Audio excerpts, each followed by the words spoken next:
We have raised $6.7 million from, this was led by BC Jindal Group. We have also seen the participation from existing investors or Omnivore partners, DSG Consumer Partners and Alchemy Partners who have supported us in early years. Also, we'll utilize the funds in three folds. One is on the product innovation front. We keep giving better products to our customers. Second is on expanding our offline channel. So we started off as an online first company. We launched the brand in early 2020s. And we were on the likes of Amazon, Flipkart, Blinkit, Amazon, Zepto. And then we have identified good hero products from that channel. And now we are looking to increase our footprints to various general trade channels as well as institutional channels as well.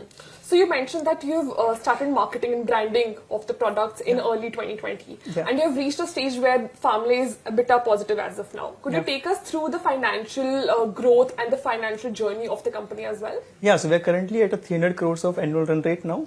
We closed this financial year at 220 crores and we are doubling down our revenue from last 2 years, and we are trying to get on the same journey.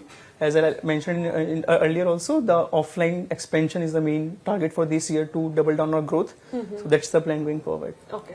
So right now you have presence both online and offline, and offline is something you're going to emphasize more on going forward, and that's where majorly this fund is going to be utilized as well. So could you tell us how does both these channels, online and offline, work in terms of bringing in revenue for you till now?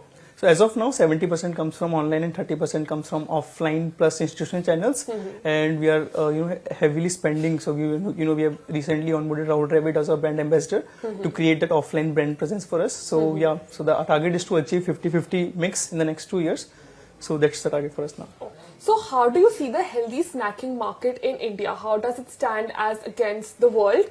And also what share of the pie are you looking to achieve in the next 3 to 5 years? Yeah, so as we know, India is the largest expanding middle class income, and this population will be more conscious, more aware about what they eat, what they snack. So it's the right place, right time kind of a story for us.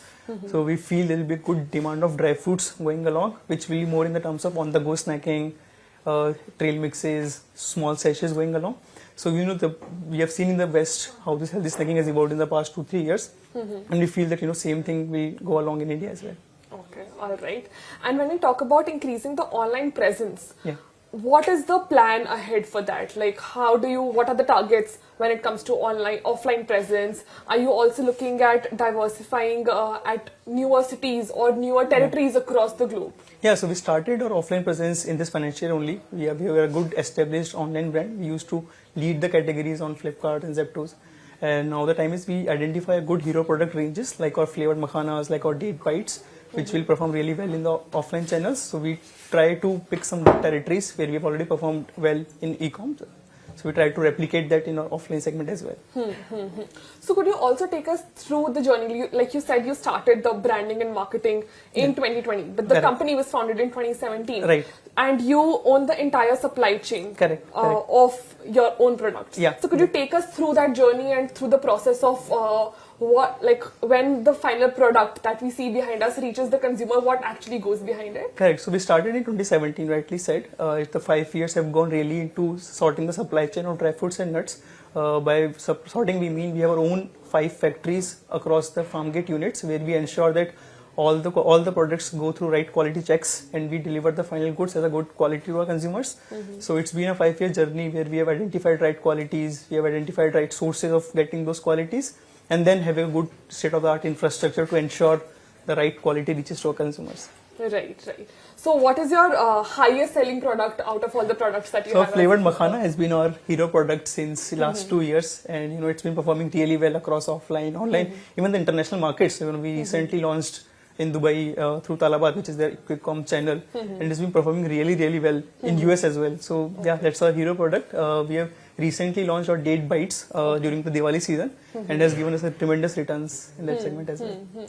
So talking about US and UAE as your markets, are there any other international markets you are planning to explore? So we are looking at the markets where healthy snacking is evolving as such. So we are trying to get into Singapore and Thailand. So it's a next territory we are targeting, and again Australia is where we have just launched our products. We still have to see how the results come, but these are territories where the healthy snacking as a sector is evolving really well. So by when can we see you entering those newer territories? Yeah, in this financial, by the end of this financial year, you should see us in this territories. Okay. So while talking about the financial year again, what are your goals and some of the targets that you have for Farmley by the end of this financial year and for the next year? Yeah. So we're trying to close this financial year at about 220 crores. The plan is to take it about to 400 crores next financial year. And we aim to grow it profitably as much as possible. So what does the competition for you in India to begin with and then internationally look like? Like what are some of the major brands that you think are the toughest competition for you, and how do you think Farmley has the USP in the healthy snacking market? Right, so there are good traditional as well as new age brands which is getting into this healthy snacking space. But as you know, the market is expanding really well. It's a large market. It can take enough players to cater, but yeah, we want to lead this category.